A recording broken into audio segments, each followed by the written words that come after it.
மாம்பழ season start ஆயாச்சு. இன்னைக்கு நம்ம மாம்பழத்தை வச்சு மாம்பழ ஜூஸும் மில்க் ஷேக்கும் எப்படி பண்றதுன்னு பார்க்கலாம். வெல்கம் டு மக்களுக்கு பிடித்த சேனல். மாம்பழத்தை தோல் எடுத்துட்டு அதோட பல்பை மட்டும் நல்லா கட் பண்ணி எடுத்து வச்சுக்கலாம். ஒரு மீடியம் சைஸ் மாம்பழத்துல நம்மளுக்கு ஒரு பெரிய டம்ளர்ல 2 டம்ளர் அளவுக்கே ஜூஸ் ரெடி பண்ணிடலாம்.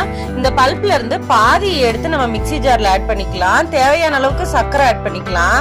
சில்லுன்னு இருக்கிற தண்ணி கொஞ்சமா சேர்த்து மிக்ஸி ஜார்ல நல்லா அரைச்சு எடுத்துக்கலாம்.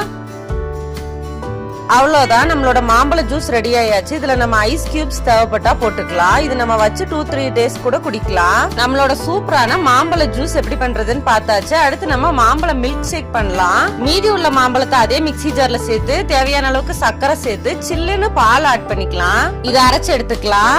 இப்ப இதோட டம்ளருக்கு டிரான்ஸ்ஃபர் பண்ணீங்கன்னா சூப்பரான மேங்கோ மில்க் ஷேக் ரெடி ஆயாச்சு. இதுல ஐஸ் கியூப் தேவைப்பட்டா ஆட் பண்ணிக்கோங்க.